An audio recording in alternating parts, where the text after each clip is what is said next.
one of the things I say to myself is practice makes better. Yeah. And this is something I always apply.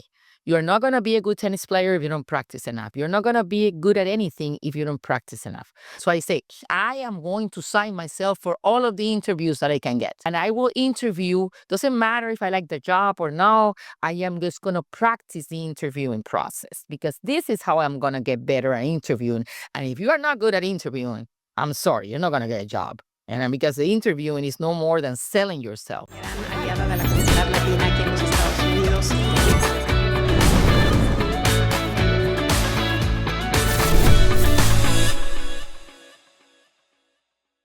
Hello, everyone. Welcome to episode 2 of the Halfway Society podcast that we call On the Other Side of the Net. And as you very well know, this podcast is about bringing guests and women that are incredibly accomplished, whether in the corporate landscape or as an entrepreneurs or in any other field.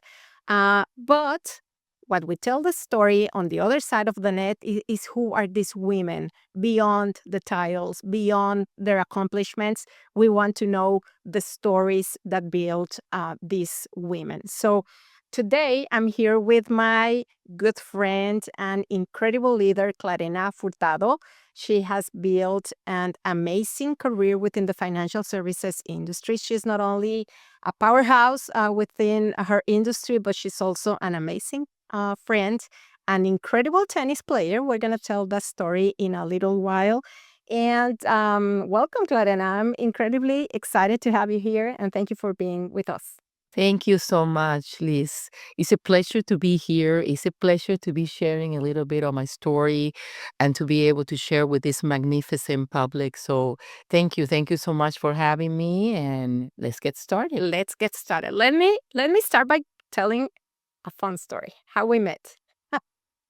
The very first image that I have about Clarena was many, many years ago, probably 8 years ago, when I was a rookie, completely rookie, when I started to play tennis, and she was like the goddess of tennis.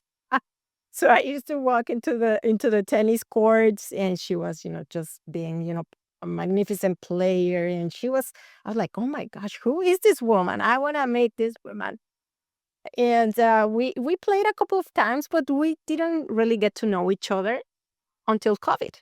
COVID hit, and then we were, in the first few weeks of COVID, we were secluded in our homes without human connections, of course, without tennis, which was brutal for some of us. And I remember it was a Friday, and we really wanted to see some friends. We really wanted to see some people. So I remember my husband Alex and I invited another of friends to our house, and we weren't allowed to have people inside. So we sat in the garage with the door open, and we were, sitting on the floor, just chatting and trying to understand what was happening in the world. And then we see this couple passing by, and that was Clarena and her husband, Humberto. And we waved at them, and they came and that sat down. They sat down on the floor with us. We opened a bottle of wine, and that was the beginning of a beautiful friendship. And I love to tell that story because I don't think we would have connected otherwise. Like, it was totally random that we saw each other that day. And during that conversation with that bottle of wine, we realized that there was a time in our lives that we lived in the same place, which is called the little state of Delaware. We were probably the only two Latinas in that place, but we never met each other back in Delaware. But somehow that was one of the dark and sad episode in my life that I felt super lonely, and knowing that Clarena was there, even if we didn't know each other, was strangely comforting. So it was a fun night and the beginning of an amazing friendship. So I thank have you to so much. confess to you that I have to confess to you that when we started talking and we were there sitting in the floor, and then Liz told me, "No, I lived in Bear, Delaware," and I say, "What?" I lived in Bear, Delaware too. And then we started to look at the calendar and we started to look at the dates. And I realized that we were there at the same time. I say, no, this is really a good sign that we're going to be friends forever. Because what two people, the coincidence of two people were living together in Bear, Delaware at the same time. So I say, no, really, we're going to be good friends. I know, and we become such good friends. But let's get on to the subject. I know so many things about you that I don't know where to begin. But let's start by Clarena growing up. I know you are Colombian and that you have an incredible story to tell. But how was little Clarena growing up? What were your first memories that started to build these amazing and successful women that we know today? Well, I have to say that I have been very grateful because I had a beautiful childhood. I had a good parents. My father was an electrical engineer. I was born in Barranquilla, which is the coast of Colombia. It's one of the most important ports in Colombia. So I grew up very freely. I grew up by the beach. I grew up, we were definitely not rich, but we were middle class, middle upper class. So going to the club. And then at that time, I played tennis. I started playing tennis when I was young. So, I did a lot of sports. So I play volley, I run, I play tennis. I went to the outdoors. I've always been a very athletic person. So I've always been wanted to be outside, wanted to very social. So I had a lot of friends. I was a social bee, always been a social bee, always wanted to go out, always wanted to dance. Dancing has been also a very important part of my life, and always being able to be a good student. So I always was very hard on myself. I had to be the first of the class. I had to get the highest grade. If there was another friend that got the highest grade, I say I have to go back. I have to study more. And that came within me. My parents never sat with me. My parents never did a homework with me. My parents were never saying, no, you have to get good grades. At that time, my father worked, my mother was a housewife, but parents, I guess, or at least my parents didn't, they knew I was good in school, but I wasn't pressured to be the best. The pressure came within me. It's even interesting because even today, we have this group of friends that we graduated together, and some of my friends ask me, Clarina, even when you were young, you had that energy, you had that power, you had that drive to make things happen. How did that came about? And they even asked me, did your parents teach that? And I say, no, it is within me. I have this in me since I was born, and this energy that I have, this extra energy that accumulates within me of wanting to do so many things and being so energetic has been there from the very beginning. And later, of course, I'm going to talk a little bit about my life, but I think that God gave me those powers because He knew I will have to use those powers later in my life. So nothing is given to you that you are not going to read, and the tools that you're going to need to be able to sometimes even survive later in life, Yeah, for sure. And I have this theory that for women in our generation, somehow we knew that nothing was going to be given to us for free. And we needed to build that DNA, right? To get the things that we wanted to do in life. And I think that was your case. It was my case. It was a case of many women that I know today. Like somehow we knew that we needed to get out there and do things and accomplish things on our own. So going back to your story, and what were some of the challenges that you faced early on? You were growing up in this loving, caring family. You started to build this DNA. Very, very active young lady. What were some of those challenges that started to shape your life? Yeah. So going back to then, I lived in a very close cultural, very Catholic country. Sometimes, we were talking about in 1985, 86. So it was many, many years ago, and culturally very, very, very protected and very Catholic. So, of course, I consider myself that I was very innocent even at the time. I had my boyfriend, and my first boyfriend, the first man in my life who I was going out with. And, suddenly I didn't have my period 1 month. And I was so innocent into the story that I told my mom, I need to go to a doctor because what's going on? I had built my life and I knew exactly what I wanted in my life because I've always been very so planned and so organized. So I built myself this beautiful castle that's what I was going to be. I was going to be a mother or maybe 2 or 3 children. I was going to marry. I was going to stay in Colombia.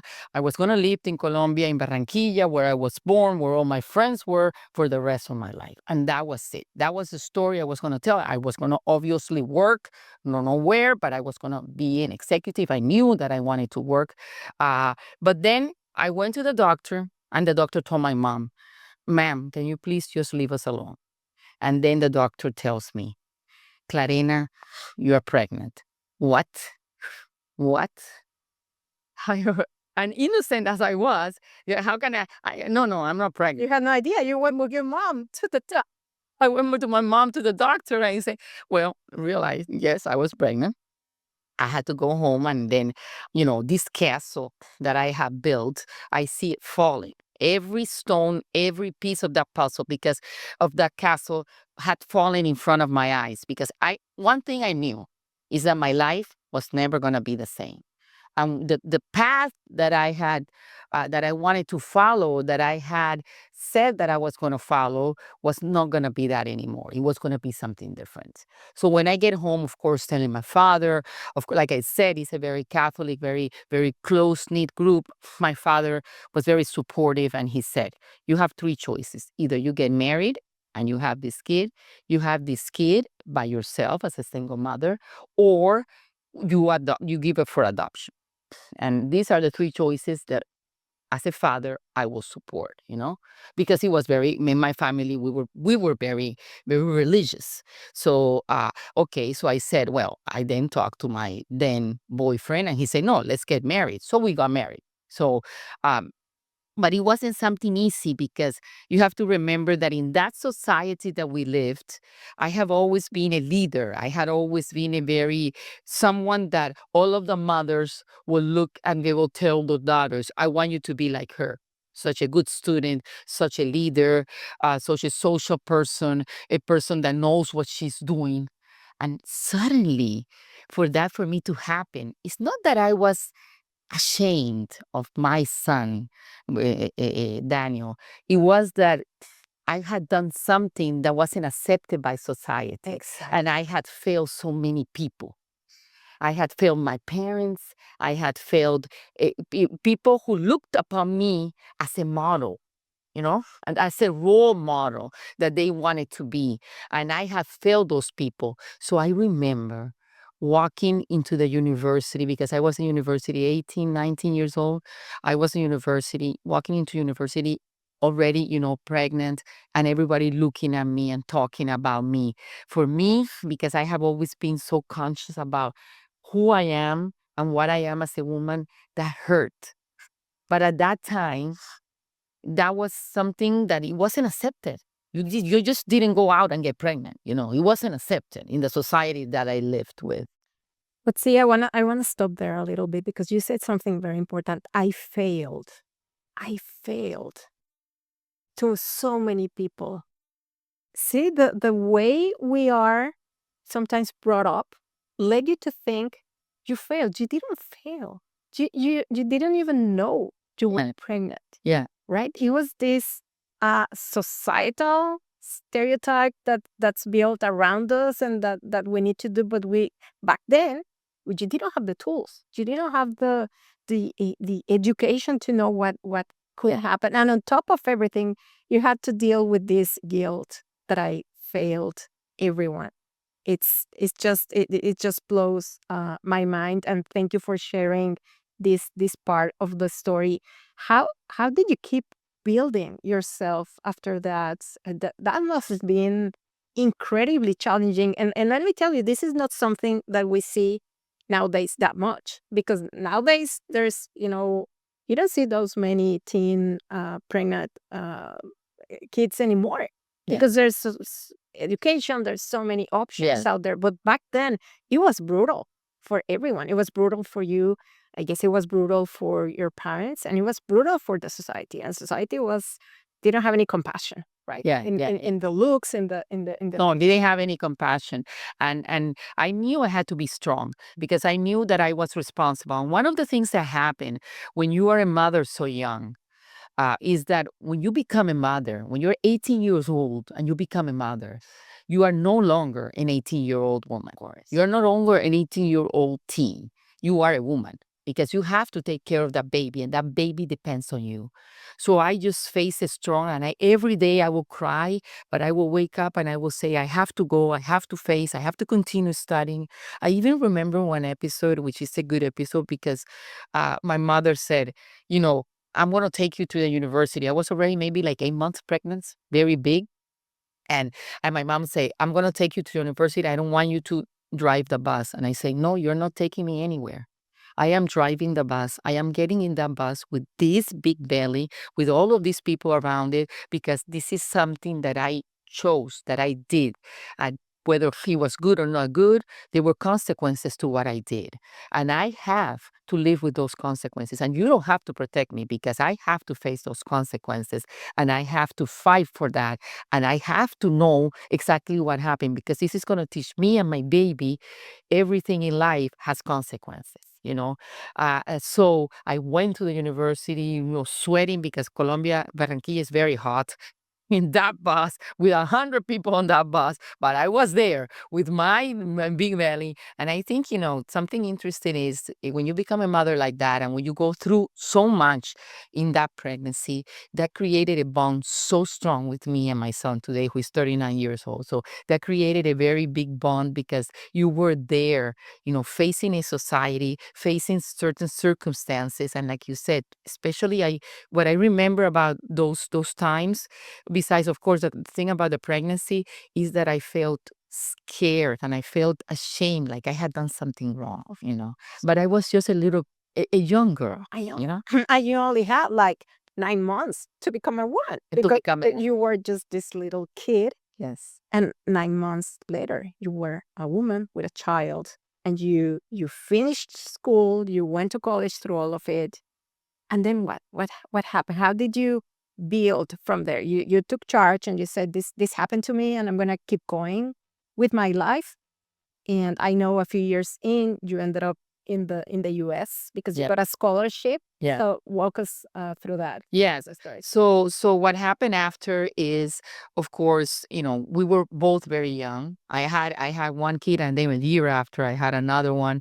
So we had two kids, but we were very young. We both were 18 years old. The marriage didn't work. And then I said, well, again, the society that I live in does not allow me to just, okay, I'm going to divorce. Today it allows, but in that time, we're talking back It was 1989. a second shame of what, on top of what you ever What I had already. experienced. Yeah. Exactly. So I say, so I can't just have a normal life here. So I said, well, I am going to go somewhere. And then I have always been a good student. I was in the half of my university, and then I said, no, I'm going to apply for scholarships in the U.S. I think maybe I can follow the American dream. Who knows? I can try. I can live somewhere else, and I can try a new path for my life. And I applied, and then I got accepted. And then in December 1989, I came to the U.S. and I came to Omaha, Nebraska, Of all places. of all places. Of all places. But I'm going to tell you something. We were, from a very hot and humid place, okay, 90 degrees. I went to a place of 40 degrees. So it was terrible. It was 100 degrees. It was cold, snow. So, it's like you couldn't go out for days. At that time, even snow more than it snows today. I mean, it was Arctic cold. Going to Nebraska probably was the only Latina that lived in that place. People look at me, someone different. I mean, Latina with two kids. Um, Good thing is I had gone to an English speaking school, so I spoke English at the time. I was fluent in English, so that helped me a lot. Yeah. And I went with my two little kids, 2 and 3 years old, by myself. Your two little ones my bag, Your bag, your two little kids, and you moved to Nebraska. and I moved Started to a new Nebraska. life. And I started the university there. I had a scholarship, but of course, I also had to work. So I started working on a catalog company. I had, would wake up very early. I would go to the university, leave the kids in daycare. Then I will go to my job, and then at 7, 8 o'clock, I will pick up the kids. And what happened? What were you? I was 21, 21, 21. 21, 21. Also very young, very young in a new place, in a new context, in a very Midwest state, with no friends, I mean, few friends, and then no support at the time. Yeah. So, I, of course, at that time, remember also, you didn't have WhatsApp, you didn't have a phone, you didn't have internet, you don't have anything. Yeah, it was You were by yourself. You had to write letters or call your parents every now and then, which was very expensive, and I didn't have all the money. So, my father then, because I was so overwhelmed by all of this situation, that I was going to leave studying, and I was just going to concentrate, focus myself on a full-time job and see what I could get out of it, and maybe later on go back to study. But my father said, no, I am going to support you. I have supported you till now. I want to be close to my two grandchildren. So I am going to sell everything. They sold everything, and they moved with me to Nebraska to be that support group that I needed at that time. So I could work, I could study. My parents will take the kids after school. They will help me. And then we kind of created a routine that worked for everyone. But my parents came to the US, and my sister to live with me. So it was a support group. A lot of us women need that support group, especially when we are starting our careers, when we have very long hours of work ahead of us, when we are still finishing our studies. I'm from Nebraska. I moved to Delaware. Okay. That's when I That's where lived we in met. Fair, Delaware. So Supposed to meet. exactly where we're supposed to meet, and then I went to Delaware, and then we went to live in Delaware. There, I finished my studies, University of Delaware, and then I did my master's degrees, my MBA, which I got another scholarship, and I did that in Delaware, and that's where I actually started my corporate life. How incredible it was that your parents left everything to be your support system. And I've Absolutely. seen, to me, we go through so many professional transitions for all of us that, have experienced professional lives. And to me, one of the hardest to navigate is when you become a mom and you have to juggle with work. So you were doing your MBA, like all these things that you need to, and you were having a job on top of everything and taking care of raising two little children. That is, you only see like the Clarena back then, probably just showing up at school, studying and working hard. But what you don't see is the sleepless nights, Yes. and when your children are sick and you still need to do what you have to do, and without a support system, that is brutal to say the least. So it's incredible that your parents went and that you were able to build the support system so that you could continue with your education and eventually to start working and build a successful career. So what happens next? You move to Delaware and you finish your master's degree there, and that's when you start working in financial services, correct? Yes. Then there was a company at the time in Delaware. It was a free tax state, so a lot of the banks were there. A lot of the banks were established there, and there was a company at the time called MBNA America, which was a payments, a credit card company that later was bought by Bank of America today. So I started working at MBNA America, and I worked in the collections department.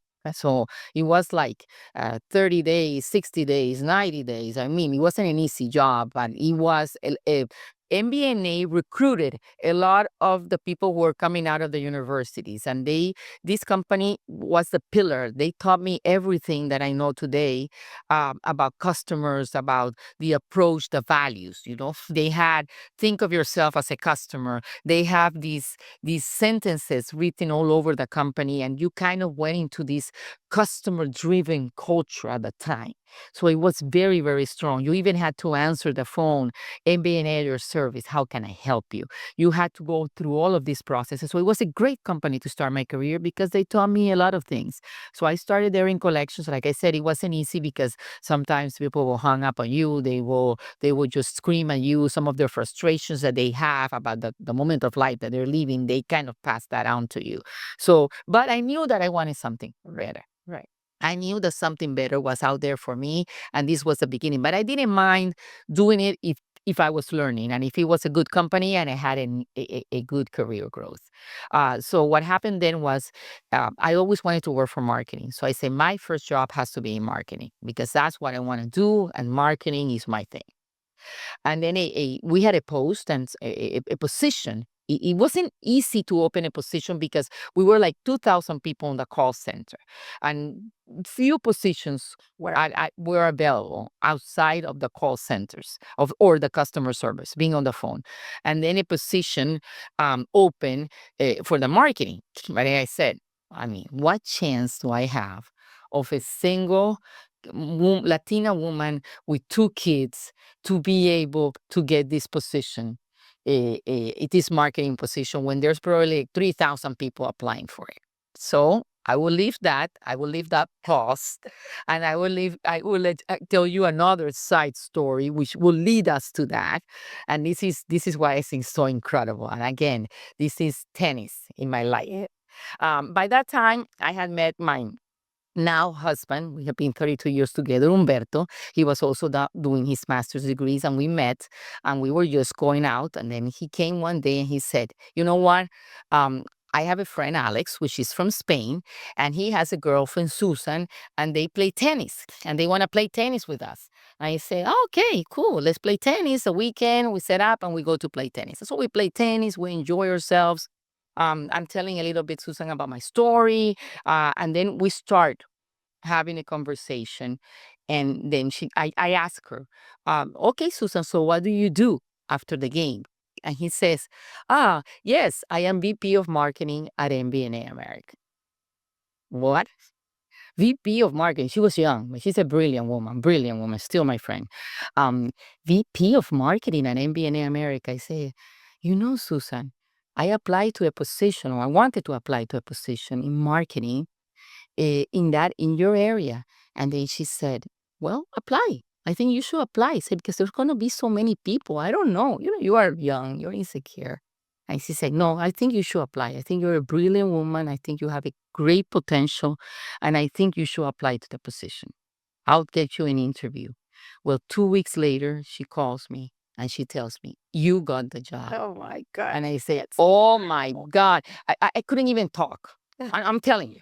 I froze. When she told me, I still remember that phone call. When I got that phone call and she calling me, I froze and I say, no, I can't believe it. No, this is not possible. This is not happening. This is not happening to me. But like I said, tennis, God puts you things in your life. The bus goes by, you jump on that bus. And I say, well, this is me. And this was the beginning of my career, which I worked for MBNA for over 10 years.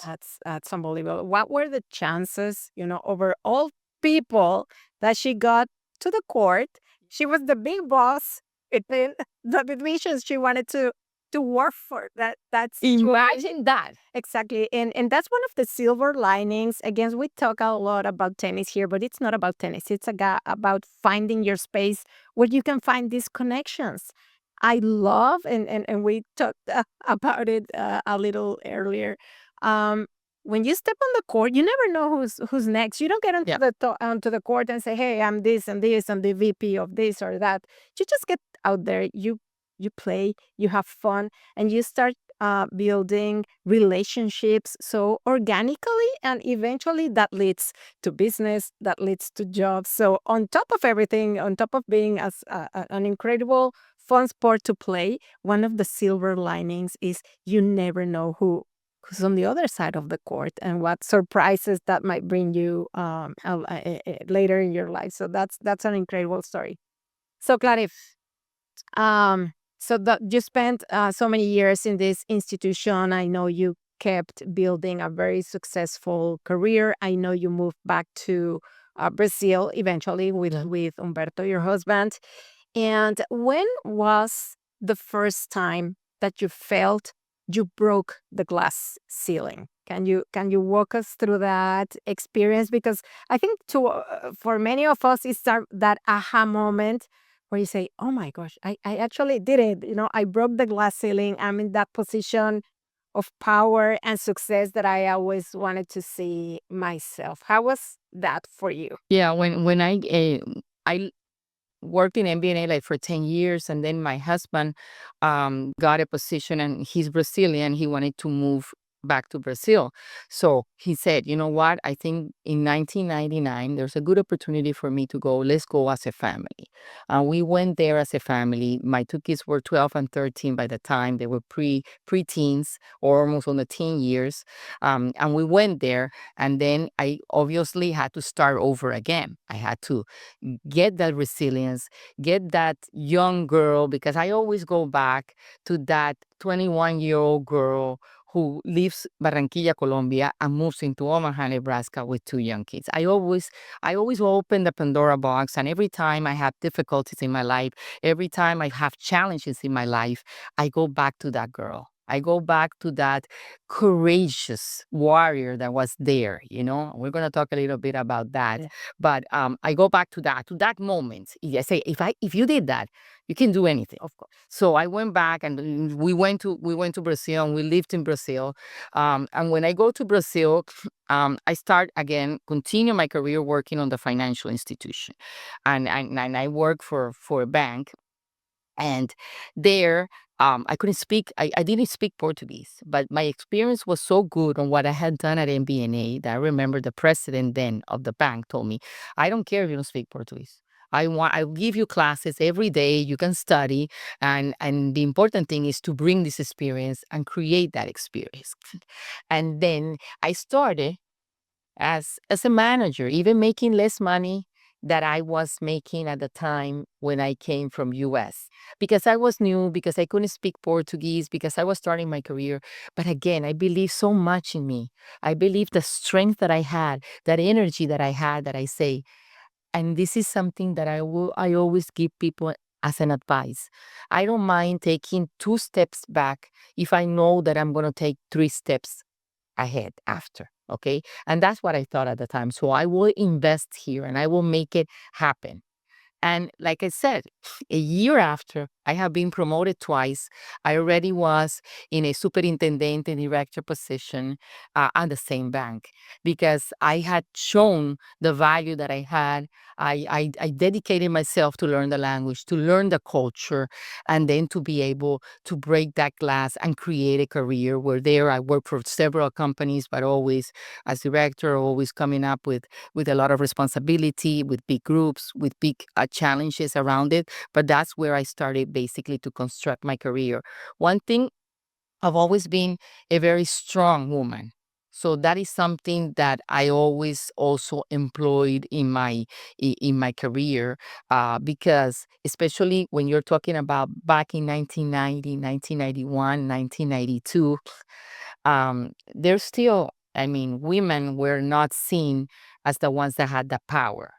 And I'm going to tell you that even in Brazil at that time, and we're talking Right. 96, 97, Super male dominant. super male dominant industries. And I was, commercial director, had over 200 people under me at the time. And I had to go to customers, and the customer will not talk to me. The customer will talk to the person that worked for me, because he was a man And he worked for you, and he would talk to him because he was a man and not to you. and not to me, Even even though though he knew I was a director. He will not face me, or he will not talk to me. And he will talk to, and then we're talking about 1995. Of course, there's a series of circumstances or certain industries where, they were basically the bus owners in Brazil, transportation and public systems. So they were very, very male dominated, and they will talk. to my employee and not talk to me. How do you handle that? Like I can hardly imagine, someone telling you, this guy, he doesn't want to talk to you, he wants to talk to him. And I cannot see a client and I just, okay, go talk to No, of some course not. Of people. course not. I will let it go and I will let it at the beginning happen and I see that that was happening and then I will kind of redirect the conversation towards me by saying something smart, by putting in a position always as a if someone is ignoring you or if you're talking in a meeting, whether it's because you're a woman or whatever it might be, um, you need to come up with the smart conversation. You need to say something that will impact people. You need to say something that the person will have to face you and say, oh, what she's saying makes sense. She's smart. She's not just someone there that is an ornament. But you're just speaking their language because it wasn't that you have the title. I mean, you had the title before. It's not that you weren't smart. You had to find the way for that Okay. person to listen to you and to pay attention to you. And that's where the conversation goes to why sometimes women, we have to work twice as hard because you already did the job. You have the position. Yes. You were being successful, and these people will still not talk to you because you weren't a guy. Yes, That was pretty much it. exactly. And you had to, on top of everything you were doing, you had to figure out how to make that guy pay attention to you and respect you. So that's just crazy to me. It's Yeah. unbelievable. And then, being able to manage so many people and being, at that time, the big boss and then putting that in a position. And one of the things is you also have to work double. You have to. At that time, I had to work double. I had to dedicate myself to my career, which is what I wanted. My kids were already teens into their teen years, and I dedicated myself to growing my career. But then it's an interesting story because when I said that I had to work double, I, of course, Umberto had raised my two kids. And then he never been a father. So, I was 39 years old by the time we were there. And then I was already, my youngest kid was 18 years old. I had an 18 and I had 20-year-old. And then I was 39 years old, focused totally on my career, obsessed about my career at the prime of my career, of all that work, all that I had done to come there, all the effort that I had put into being an executive, and I was in a great position. And I was, like I said, commercial director. We were doing a transition from a paper voucher to an electronic card system, and I was crucial to the company. And then I sat with Umberto. Umberto never said, "No, I have to be a father. We have to have a kid together." He never said it, but I knew that he wanted. And he had been such a good father for my kids. He had been so supportive by my side that I said, I had read in a magazine that after 38, no woman will get pregnant. It was very hard to get pregnant unless you went through a treatment or through one of these fertility treatments. So I say, okay, let's sit down. You know what, Umberto? I am not going to do any fertility treatment, but we can try to see if I get pregnant. I said, I'm not going to pregnant. I'm not going to get pregnant. I already have two kids. I have my career. I'm happy or whatever. 2 months after I was pregnant. Oh my God. And I said, even I call Mateus. His name is Mateus. And Mateus means in Portuguese, sent by God. So I put him that name because he was really sent by God. And then Umberto saw that I panicked. Okay. And not only that, but I have already had two boys. So I say, okay, now I hit it. Now it's my baby girl. My baby girl is coming. He had to be my baby girl because she's coming. I wanted to have my baby girl. And then when Umberto says, it's so funny, when I did and I learned that it was another boy, I say, oh no. Umberto said, you were so disappointed, poor Mateus. You were so disappointed about having another boy. Of course, I got over that quickly. But he said, no, I'm going to be your support. I'm going to help you. We're going to do this together. You don't have to leave your career. You are going to continue working. You are great at what you do. You are being very successful. You have fought too hard to get here. So we will do this together. And That's exactly how it happened. Oh my gosh. And Mateus, I didn't know his meaning, the meaning of his name. It's so pretty, so beautiful. I have the pleasure of knowing Mateus, and he's just a But little. the one thing about working double is I worked. I had my cesarean on a Saturday at 7 o'clock in the morning. I left the company Friday midnight. Humberto picked me up Friday midnight. And thank God I had a beautiful pregnancy, just like the first two ones, even though I was almost 40 years old. God, had good health, got a great pregnancy, but I worked like every single day. And 3 months after, I was back to work because I was under such big responsibility. And my boss was very honest. He was a great guy. And he told me, Clarena, I can only cover you for 3 months. You have to come back because there's no way. So I still was breastfeeding. I will take the milk. I will be in meetings, and probably a lot of you are going to relate to that, but I was in meetings where we were in the middle discussing something important, and suddenly I saw my my milk come in there. I have to go to the bathroom. Sorry, I have to go to the bathroom. Let's go. I go do my. I had a beautiful secretary assistant at the time, and she will help me, and we will do it. No, here, go there, there. My husband will pick the milk. It will go out. Oh my God! It's just nobody knows how hard it is. Nobody's It's really so hard to be a mom of a young kid and be an executive and be successful and try to kind of organize everything. kids. That story is just crazy because I know it's gonna, resonate with so many women. Breastfeeding and going back to work. When you said I was on a meeting, I was thinking exactly the same when I had my first son and I went back to the office. One of the things that I remember, two things that you had to be on the meeting, you had to focus, you had to concentrate, you had to be smart, you had to, prove that you're smart. But then you start feeling that milk is gonna pop out somewhere, somehow, and you don't wanna be there, right? So I remember that, how do I get out of here, of this meeting, without, not looking what's happening here?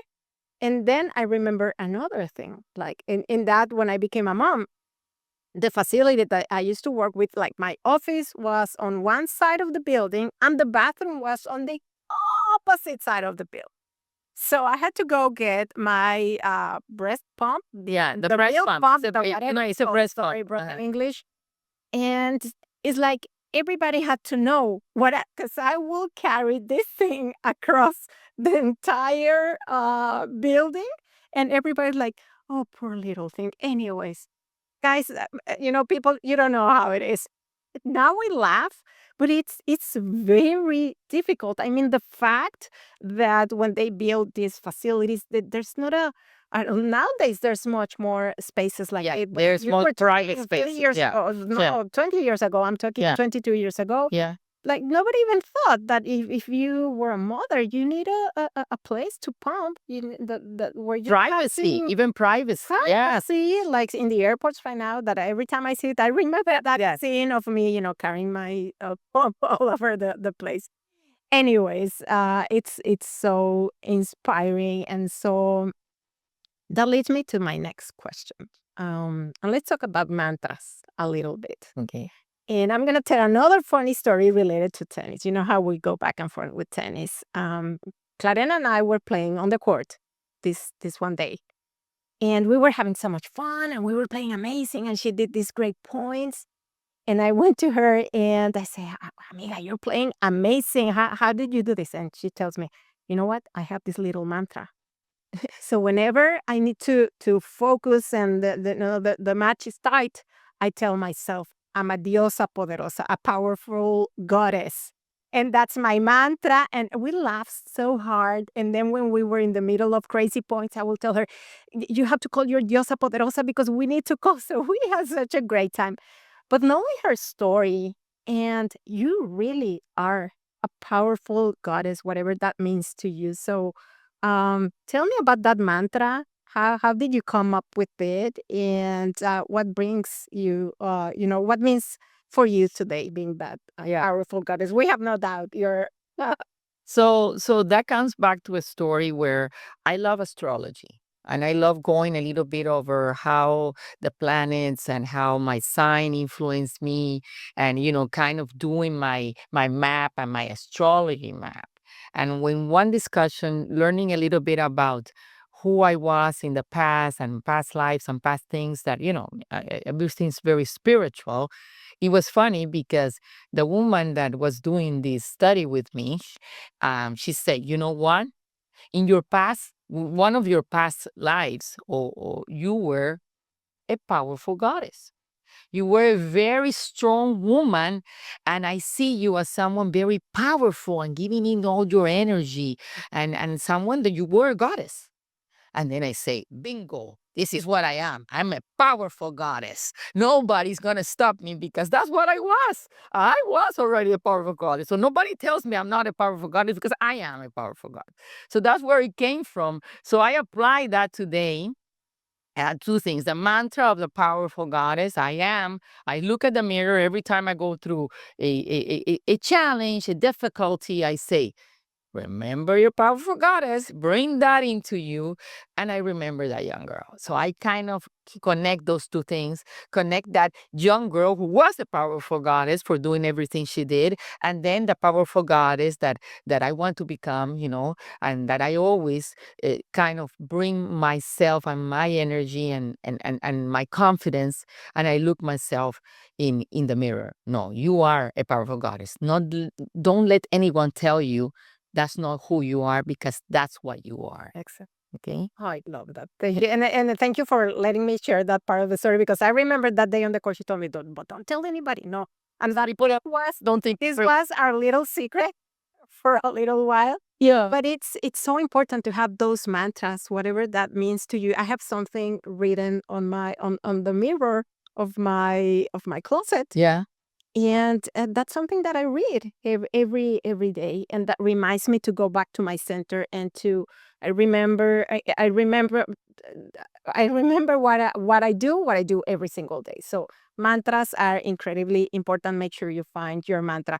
So Clare, moving forward, with your career, you continue to build this support system. Umberto, your husband, he's an incredible anchor to you, and you become what we know today as the breadwinner of your household.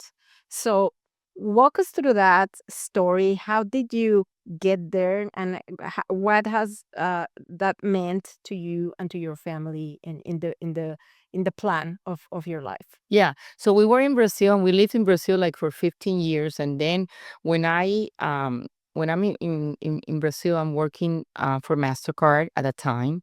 And then an opportunity came up. And that's where it all leads to what your story and what I'm gonna say. Um, where my boss comes to me and tells me, Clarena, I think there's a great opportunity for you to be a regional lead, for you to lead the region and at MasterCard. But there's just one caveat. And the caveat is we're going to have to move to Miami. So I say, what? I'm happy here in Brazil. I have a beautiful family. Both of us are working. We're both happy. Umberto has a beautiful, and I just adapted myself. I always tell people that, yes, I am from Colombia, but I adopted also my heart in Brazil. So I am in a combination, and US, a combination of the three things: that I live in the US, that I adopted my heart as Brazilian, and that I was born, and my ancestry comes from Colombia. So I am a mixture of these three things, which kind of makes a difference also for me. So I go back home and I say, I really don't want to move out of Brazil. But then my husband, Umberto, says, I think, you're going to be promoted. I think it will be good for you to read a region, Latin America. There's so much to explore. And I think Mateos is already 7 years old. So I think for him, it will be a good experience, learn English. And what is the worst thing that can happen? If we don't like it, we come back. We always will have Brazil here. So, but MasterCard is a great company, and it's giving you the opportunity. So again, jump into this, Thanks. back in the things, pack my things, and I come back. And I come back to the U.S. now to live in Miami, specifically to Weston, where we relocated. When we are here, of course, I have a job because I'm responsible for the region that I have to travel a lot.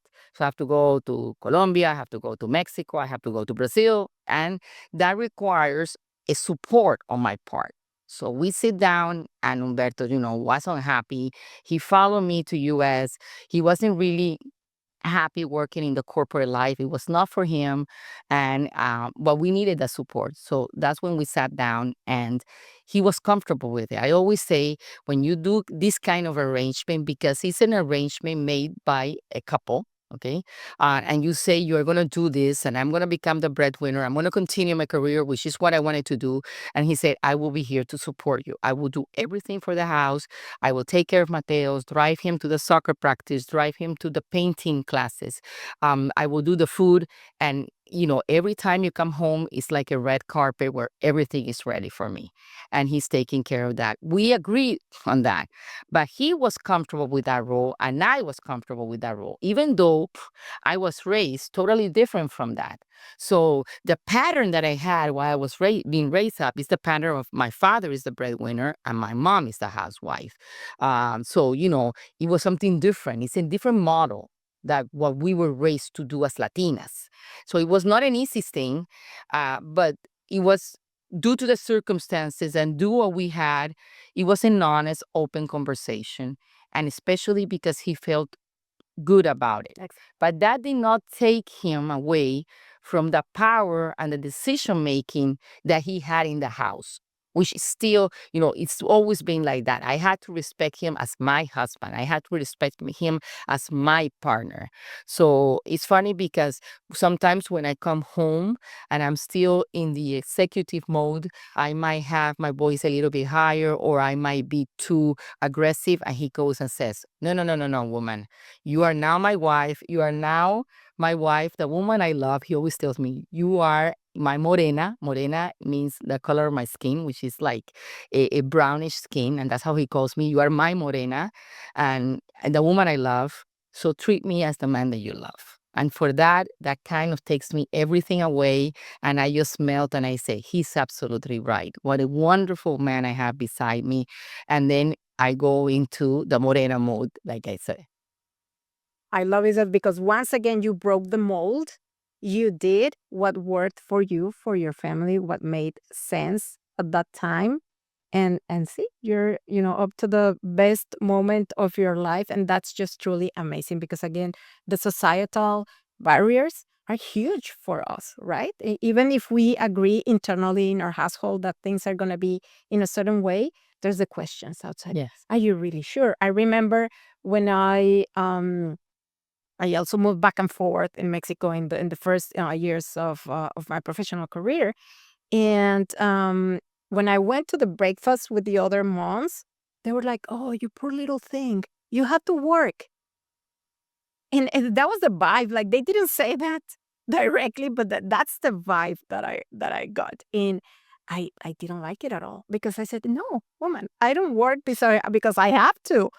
I work because I love it, because it brings, meaning to my life, because I just enjoy it so very much, and it's my path." So again, this is a topic for another combination of Yeah. societal stereotypes that are imposed both to men and women. Because in your case, it was the other way around. Like you had to break the mold and do things in a different way. So that's a lovely story. I am not saying it's easy because it's not easy. Of course.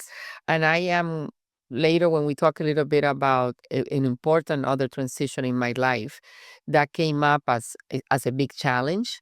But again, we settle into it. And then I became, a power, I empowered enough to be able to do what I needed to do and to be able to be, wherever I was in the world, be kind of addressed that I had my husband taking care of my child and of the house at home.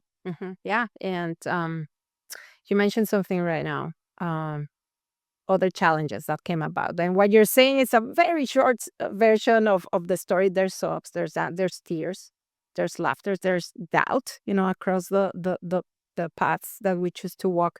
But let's talk about unexpected turn of events. Like we once we feel we have everything figured out, then life happens. Yes. So can you share with us, recently What were some unexpected turn of events that happened to you? And what was that like? How did you turn that around once again? And what you learned from that process? Yeah, and this is good because um like around 3 years ago, I know I have already been 12 years a Mastercard. I really thought I was going to retire at Mastercard. I mean, I had a good position. I had a good. It's a great company, a great company. I love it, till today. Um, but I thought I was going to retire, and I had kind of put myself into a pause and a comfort zone. I say, which I've never been. I've never been in a comfort zone, but I was in a comfort zone after 12 years. I moved here. Mateus was growing up. I was doing great. And I really kind of forgot a little bit about that something different could happen. And then on a turn, there's a reorganization, and suddenly I am out. Wow. After 12 years, after maybe 20 years that I had not looked for a job because I had jumped always through referrals from one job to another. So I had not interviewed for the last 20 years. I didn't have a resume. I didn't know any of the new technology or how things work. I had 20 years ago worked through a headhunter, now LinkedIn, everything that came in with the new modern world about hiring. I was kind of out. I was just focused much on my job and so much on doing what I needed to do. I never thought I needed to look for a job again. One of the things is I did.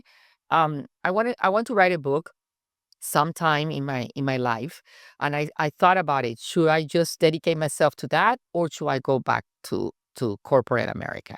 And I say, no, I want to continue working. I think at least I have to give it a try. So I kind of refocus everything that I was doing. I kind of change totally. And I say, okay, Clarena, and sometimes you have to mourn the loss because it's a loss. After 12 years in a company, you feel like you lost something. You feel like you have to mourn that loss. And I did that. I did that for a couple of weeks. And then I say, now action plan. What are you going to be doing? And I rewrote my resume, hire someone for my resume. I hire my LinkedIn. I hire a photographer. I did everything that I needed to do, and I kind of started to set up a plan and things that I needed to do. So every week, this is how many people I want to talk to. This is the people I have to reach out on my network. These are how many interviews I think I should have at the end of the month. I got myself a counselor, so kind of reorganize myself around I am going to go out there. And, it's not easy because by that time I'm in my mid 50s. And no, it's not easy for us, females or men, mid 50s. You are very vulnerable. Yeah. You're very susceptible. You don't know if people are going to want you, if they're going to like you. Even though I knew that I had a great experience and I had a lot of energy, you still feel insecure. And you feel totally out of control. Of course. You don't have control over anything that's going to happen. You just have control of what you can do on your side. Yeah. One of the things I say to myself is practice makes better. Yeah. And this is something I always apply. You're not going to be a good tennis player if you don't practice enough. You're not going to be good at anything if you don't practice enough. So I say, I am going to sign myself for all of the interviews that I can get. Yeah. And I will interview. Doesn't matter if I like the job or no. I am just going to practice the interviewing process because this is how I'm going to get better at interviewing. And if you are not good at interviewing, I'm sorry, you're not going to get a job. And because the interviewing is no more than selling yourself. And even though I'm a good communicator, you still feel insecure. Right. And so I started practicing and practice. And this is the part where after 12 years losing my job, being without a job, being here in Miami also, I wanted to continue being here in Miami in Weston. I didn't want to, go back to Latin America this time. So there were certain things that I wanted to do, and I wanted to make sure that my new job got that. So I wrote a list, and I say, and then this is interesting because I wrote a list and I say, this is what I want. I want this, this, this, this. And so I wrote like maybe 8 things that I wanted out of this job. Every day I will wake up and I will say, I want this, this, this, this, and this. And it came. It happened. But every day I will go through that mantra and I will go through, this is what I want. I will throw it out to the universe, to everyone, by myself in front of the mirror. But going back to what I had said before, it was a challenge because if you lose a job and you're without a job, but you have a husband who's working, is one thing. Yeah. When you lose a job and you find yourself without a job, and then your husband, because remember the agreement we had done? We were in that agreement. Your husband is not working. It's another story. Right. It's putting a lot of pressure. My husband was already 10 years out of the market. And so I knew that I had to find myself a job at that time, and it had to be me. But in a certain way, it created a stress because I say, no, Humberto, you now I want you to go back to work. You're going to have to do this. So the poor thing was like kind of juggling everything and kind of, being supportive for me, being my support. But at the same time, I was nervous. And I'm very electrical. I'm like 100% plugged in. My friends call me the Energizer Bunny because I'm like always. And Just like yeah, just like the bunny, just like an Energizer Bunny. And then I was, putting all the pressure because I was frustrated. I say, I know now. That agreement that we did 10 years ago, I don't like it anymore. you know, I want a husband who is working, which at least will give me some time to find myself a job. But I did organize myself. I went through that phase. I went through those challenges. And by the end of the process, 5, 6 months after, I had like 6 great proposals and exactly what I wanted. it's unbelievable. And you touched on so many things that I want to reflect on because through my career in executive search, I've had the opportunity to interview, to talk to hundreds, if not thousands of people.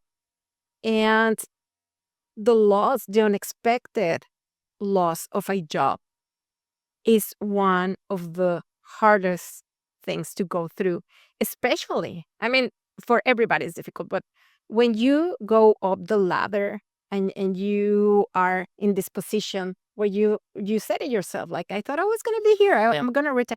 And I've seen so many people get, taking that away from them from one day to another, that the whole world falls apart.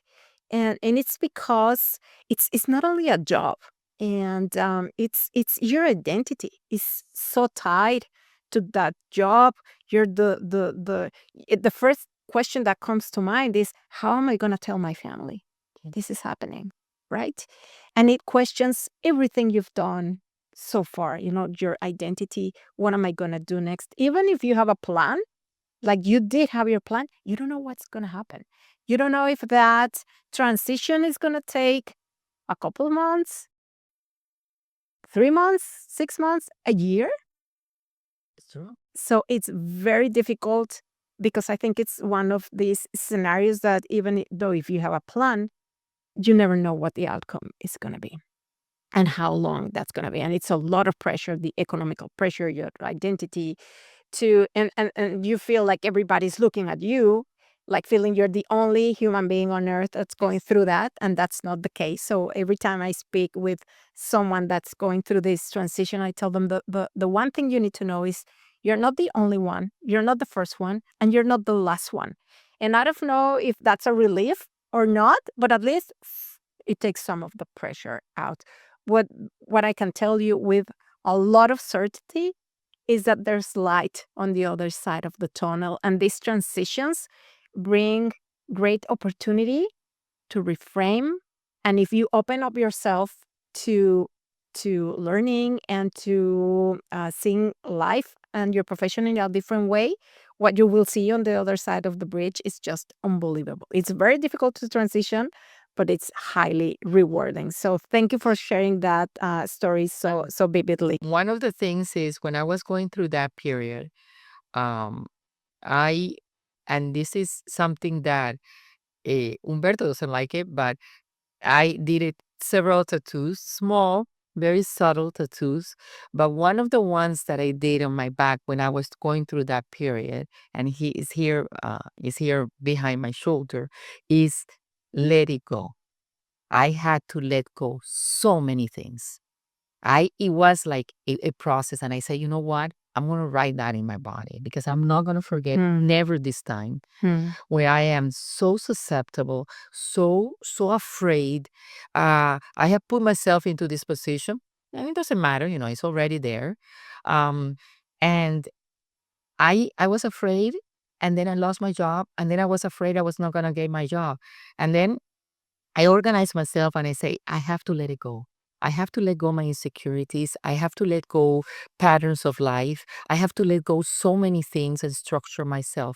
Because one of the things is when you go through an interview process, the first thing is you have to be good with yourself.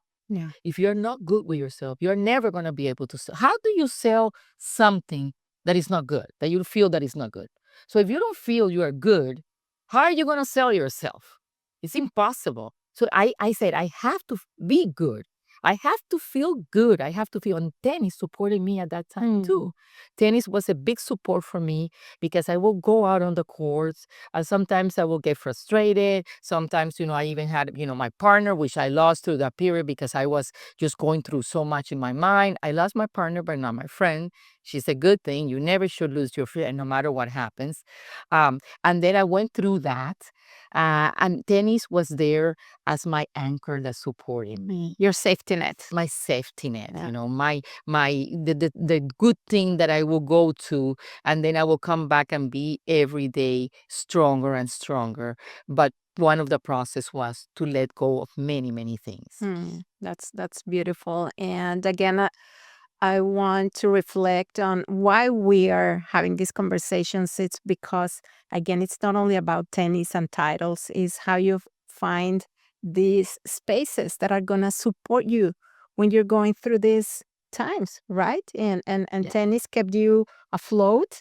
I often say that I love playing tennis because it's one of these spaces where you can quiet your mind. And I guess you found though that space when you were going through all this difficult situation, a place of peace, at least where you could stop your mind for a little Right. bit, right? When you had to go through this process. And where I find myself today, which is after 2 years, I find myself so secure about myself. I find myself in a good place. I don't want to feel that feeling anymore of I'm afraid to lose my job. I'm not afraid to lose my job anymore. If it happens, well, let's go to the next one. Come on, what's next? Next in line. What am I going to do? What project? If it doesn't happen, if I want to do it, I make the decisions. I am in control.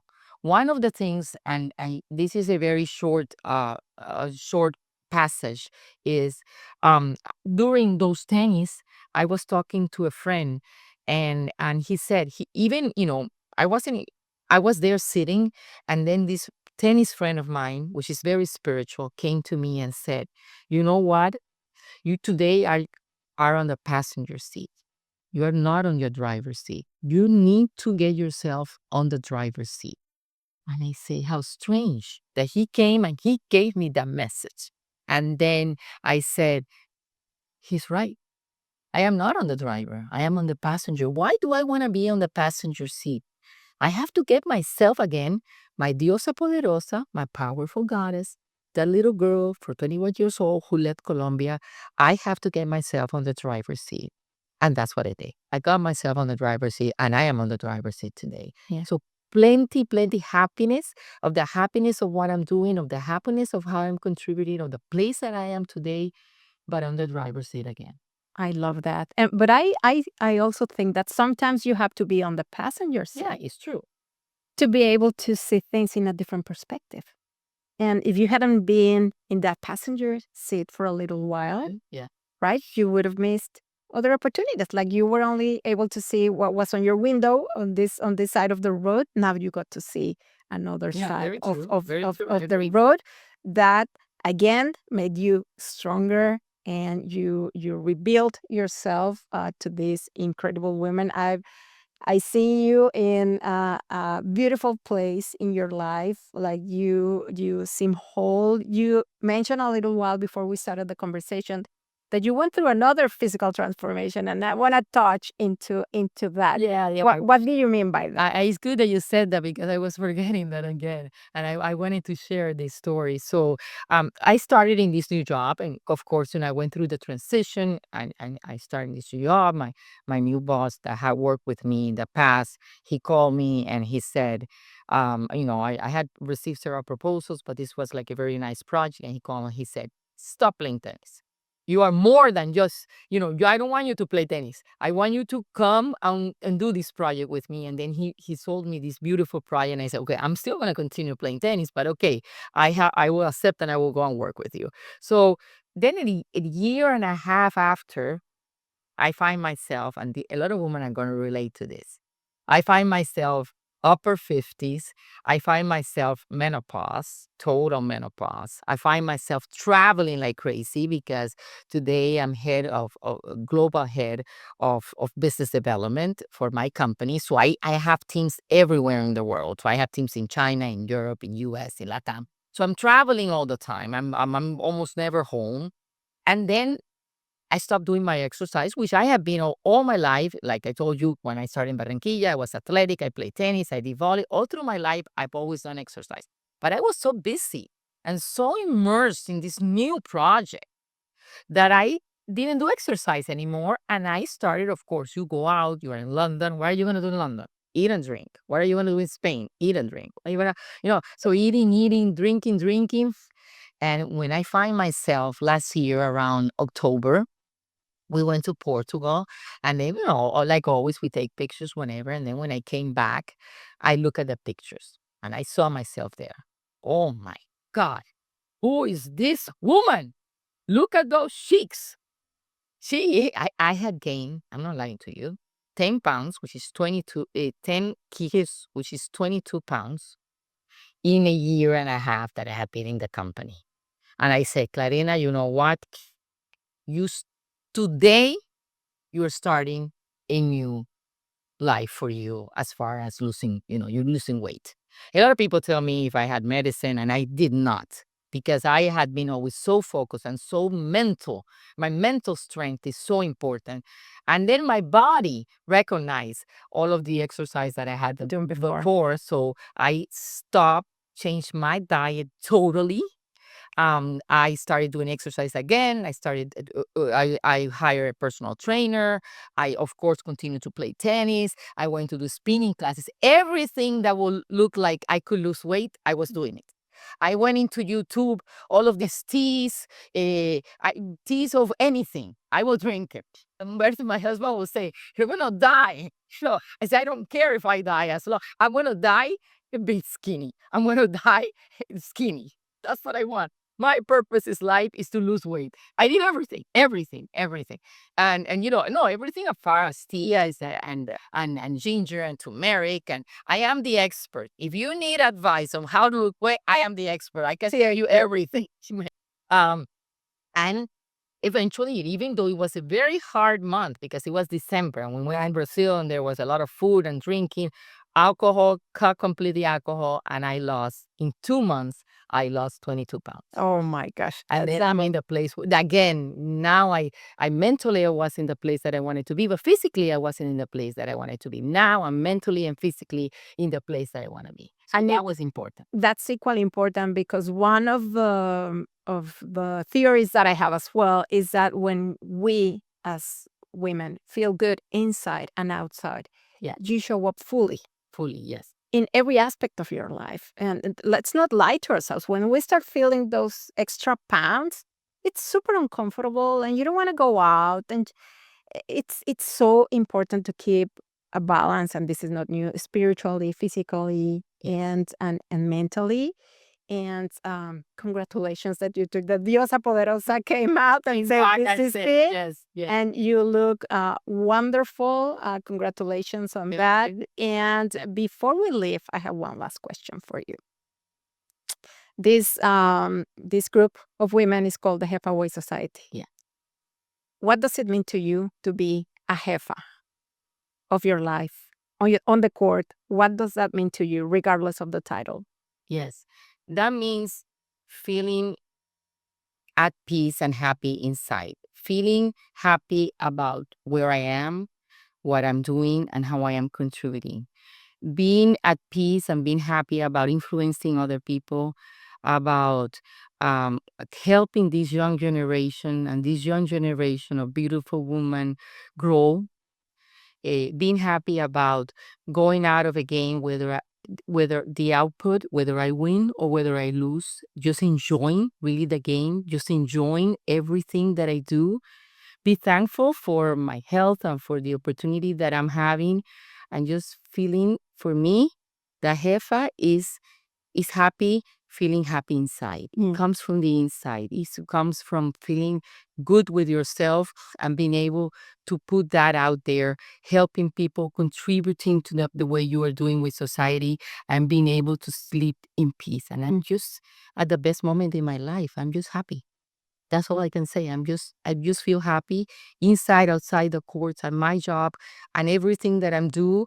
I have to be happy about. Of course, not every day is the best day. Some days are better than others, but even on the bad days, I'm happy because I am influencing and being a leader in my company, and working with people that I love, from my boss to my coworkers, being able at the courts with my partners, with my friends, with the teams that I play with, being able to do my exercise, being able to be healthy, my husband, my family, my children, my grandchildren. So that is what really makes me happy and makes me full. Oh, thank you so much, my dear Clarena. You're a jefa in all the means of the world. And for that, I have a little something for you that is, well, this is not perfect.